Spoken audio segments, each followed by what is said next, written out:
नमस्कार दोस्तों, एक बार फिर से आप लोगों का रेडियन गुरुकुल के डेली करंट अफेयर सेशन में स्वागत है। दोस्तों, आज के सेशन में हम लोग बात करने वाले हैं 23 जनवरी की उन सभी इंपॉर्टेंट घटनाओं की जो आपके आने वाले एग्जाम के लिए बहुत ज़्यादा इंपॉर्टेंट होने वाले हैं। तो जो भी दोस्त चैनल पर नए हैं वे चैनल को सब्सक्राइब कर लेंगे ताकि उनको लगातार इस तरह के और भी वीडियोज़ मिलते रहें।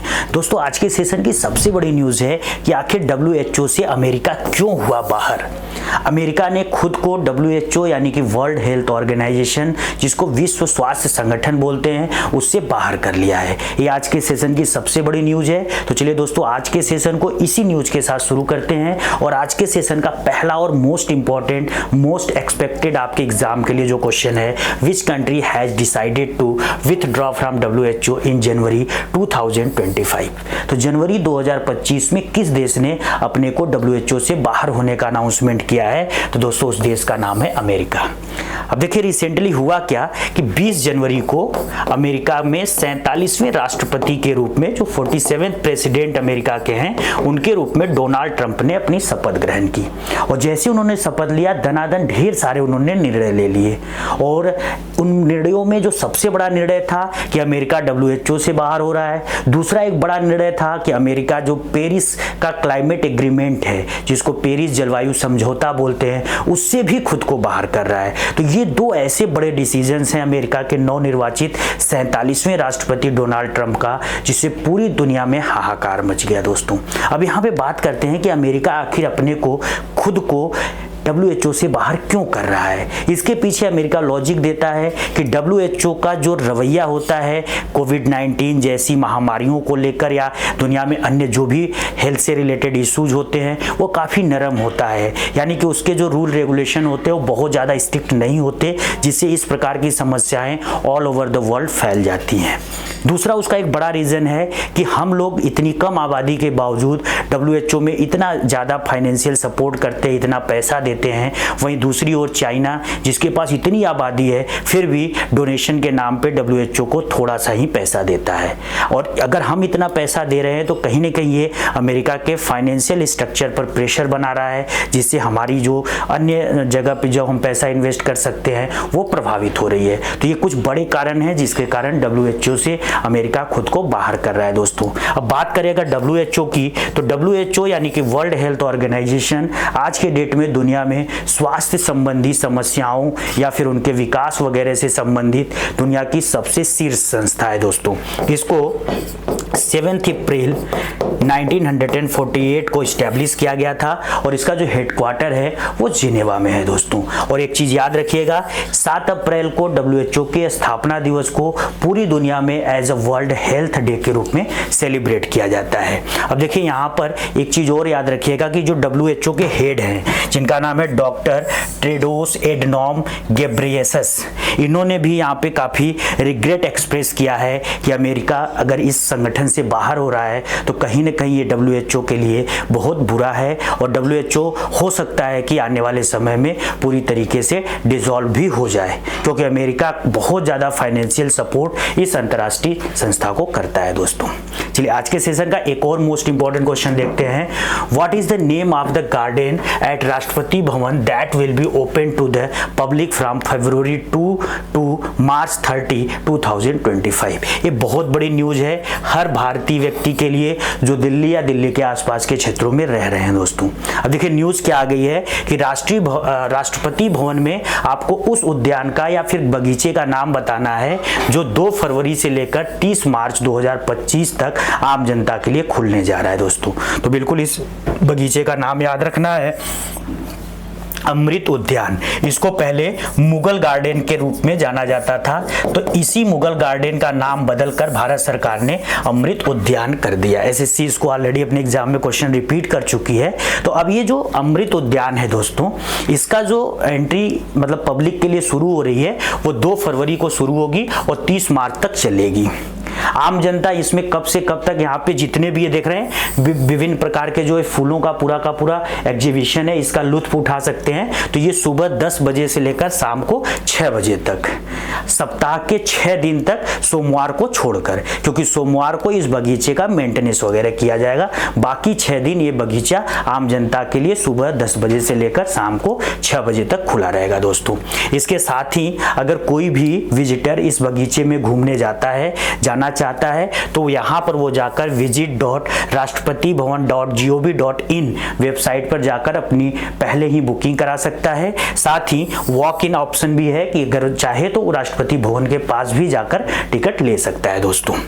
अगर आप वहां पे जाते हैं तो आपको एक और फैसिलिटी यहाँ गवर्नमेंट ऑफ इंडिया की तरफ से दी जा रही है कि राष्ट्रपति भवन का जो सबसे नजदीकी मेट्रो स्टेशन है दिल्ली मेट्रो का, सेंट्रल सेक्रेटेरिएट यानी कि केंद्रीय सचिवालय, वहां से आपको हर 30 मिनट पर एक स्पेशल शटल सर्विस दी जाएगी जो गेट नंबर 35 पर राष्ट्रपति भवन के ले जाएगी, जहां से आप इस अमृत उद्यान में आसानी से एंट्री कर सकेंगे दोस्तों। एक चीज और याद रखिएगा, राष्ट्रपति भवन का ये जो अमृत उद्यान है, यहाँ पर विविधता का अमृत महोत्सव कार्यक्रम भी मार्च 6 से लेकर मार्च 9 के बीच चलेगा, जिसका मेन टारगेट होगा साउदर्न इंडिया के कल्चरल हेरिटेज को एग्जिबिट करना या फिर प्रदर्शित करना दोस्तों। चलिए आज के सेशन का एक और इंपॉर्टेंट क्वेश्चन देखते हैं। On which date India celebrates Parakram Diwas? बहुत इंपॉर्टेंट डे है दोस्तों, 2025 to honour Netaji Subhash Chandra Bose on his 128th birth anniversary. तो भारत में जो नेताजी के नाम से मशहूर सुभाष चंद्र बोस हैं, उनका जन्मदिन होता है 23 जनवरी को दोस्तों। और भारत सरकार ने 2021 में 23 जनवरी को डिक्लेयर किया एज ए नेशनल पराक्रम डे के रूप में। तो अब से यानी कि 2021 से हर साल 23 जनवरी भारत में राष्ट्रीय पराक्रम दिवस के रूप में सेलिब्रेट किया जाता है। इस बार यानी कि 2025 में भी ये जो दिवस है राष्ट्रीय पराक्रम दिवस के रूप में 23 जनवरी सेलिब्रेट होगा। तो बिल्कुल याद रखना है, ये आने वाले एग्जाम में आपसे क्वेश्चन के रूप में पूछा जा सकता है दोस्तों। अब देखिए यहाँ पे एक चीज और बात करते हैं कि ये जो पूरा का पूरा कार्यक्रम होगा इस पराक्रम दिवस का, उसका इस बार का जो वेन्यू फिक्स किया गया है वो कटक में फिक्स किया गया है दोस्तों। ये जो कटक है ये उड़ीसा की एक सिटी है, ठीक है। और यहाँ पे बाराबाती नाम का एक स्टेडियम है और इसी स्टेडियम में पराक्रम दिवस के सारे इवेंट ऑर्गेनाइज होंगे, जो किसके द्वारा इनॉग्रेट किए जाएंगे, तो उड़ीसा के जो मुख्यमंत्री हैं श्री मोहन चरण मांझी उनके द्वारा दोस्तों। तो आने वाले एग्जाम में आपसे एक क्वेश्चन ये भी पूछा जा सकता है कि राष्ट्रीय पराक्रम दिवस का 2025 वाला पूरा का पूरा जो समारोह है या फिर इवेंट है वो किस राज्य में और कहां पर ऑर्गेनाइज किया गया? तो उड़ीसा के कटक में। अब कटक क्यों इंपॉर्टेंट है? कटक सुभाष चंद्र बोस का बर्थ प्लेस है दोस्तों, यानी कि सुभाष चंद्र बोस का जो जन्म हुआ था उड़ीसा के कटक नाम के ही स्थान पे हुआ था। और इस पूरे के पूरे जो इवेंट है इसमें सुभाष चंद्र बोस के जीवन को केंद्रित करते हुए कुछ पुस्तकें, फोटो, अभिलेखों की प्रदर्शनी, साथ ही कुछ उनकी जो यात्राएं थी, जो वो जापान गए थे, जर्मनी गए थे, उन यात्राओं की कुछ दुर्लभ तस्वीरों का एग्जीबिशन किया जाएगा दोस्तों। इसके बाद दोस्तों आज के सेशन का एक और इंपॉर्टेंट क्वेश्चन देखते हैं। How many Sukanya Samriddhi accounts have been opened across the country from January 2015 to January 2025 under the Beti Bachao Beti Padhao campaign. ये बहुत इंपॉर्टेंट न्यूज है दोस्तों, आने वाले एग्जाम में 100% पूछा जाएगा, क्योंकि भारत सरकार ने 22 जनवरी 2015 को बेटी बचाओ बेटी पढ़ाओ नाम का एक बहुत बड़ा कैंपेन हरियाणा के पानीपत से इनॉग्रेट किया था।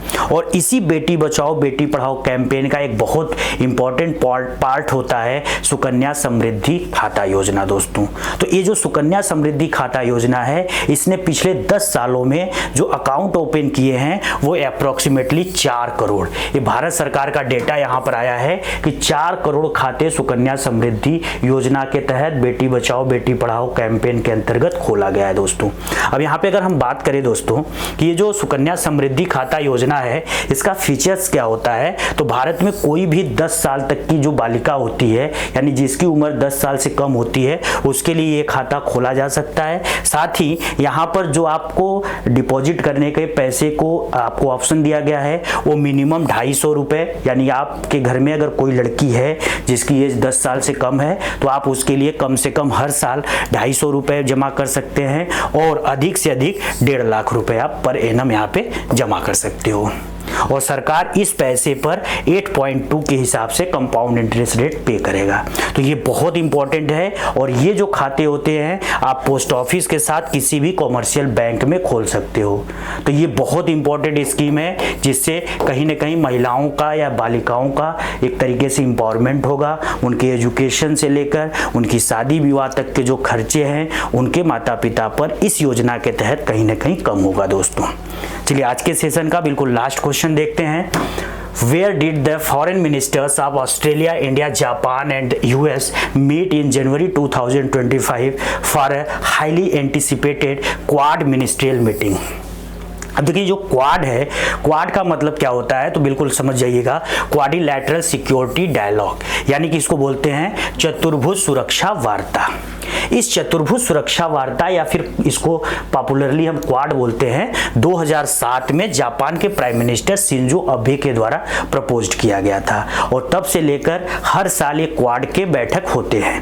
क्वाड के 2 टाइप के बैठक होते हैं दोस्तों, एक तो फॉरेन मिनिस्टर्स का बैठक होता है और एक क्वाड के शीर्ष नेताओं का, जैसे कि जो उस देश के सबसे बड़े नेता होते हैं, जैसे भारत के मोदी जी हो गए, अमेरिका के ट्रंप जी हो गए, तो ऐसे नेताओं की यहाँ पे बैठक होती है। अब अगर हम यहाँ पे बात करें कि क्वाड के सदस्य देशों की इस समय संख्या कितनी है तो क्वाड में 4 देश आते हैं, संयुक्त राज्य अमेरिका, जापान, इंडिया और ऑस्ट्रेलिया। तो इन चारों देशों के विदेश मंत्रियों की जो बैठक हुई है अभी रिसेंटली जनवरी 2025 में, वो कहाँ हुई है तो बिल्कुल याद रखिएगा, अमेरिका की जो कैपिटल है वाशिंगटन डीसी, वहां पर दोस्तों। डोनाल्ड ट्रंप, अभी मैं बात कर रहा था कि अमेरिका के 47वें राष्ट्रपति के रूप में उन्होंने 20 जनवरी को शपथ ग्रहण किया। उनके शपथ ग्रहण समारोह में भारत के रिप्रेजेंटेटिव के रूप में प्रधानमंत्री मोदी की जगह हमारे देश के विदेश मंत्री एस जयशंकर जी पहुंचे थे और उस शपथ ग्रहण समारोह के बाद उन्होंने इन चारों देशों, जो एक बार फिर से नाम याद रखेगा, ऑस्ट्रेलिया, भारत, जापान और अमेरिका के विदेश मंत्रियों की एक बैठक हुई जिसमें हमारे देश की तरफ से जयशंकर जी ने भाग लिया दोस्तों। प्लेस कहाँ है एक बार फिर से याद रखना है, अमेरिका की कैपिटल वाशिंगटन डीसी में।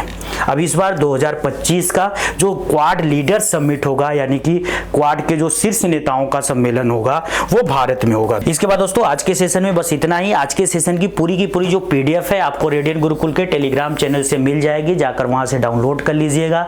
वीडियोज अच्छे लग रहे हैं इनको लाइक करिए, कमेंट करिए, ज्यादा से ज्यादा अपने दोस्तों के साथ शेयर करिए और सबसे इंपॉर्टेंट चीज, अगर चैनल पर नए हैं तो चैनल को सब्सक्राइब करिए। जय हिंद दोस्तों।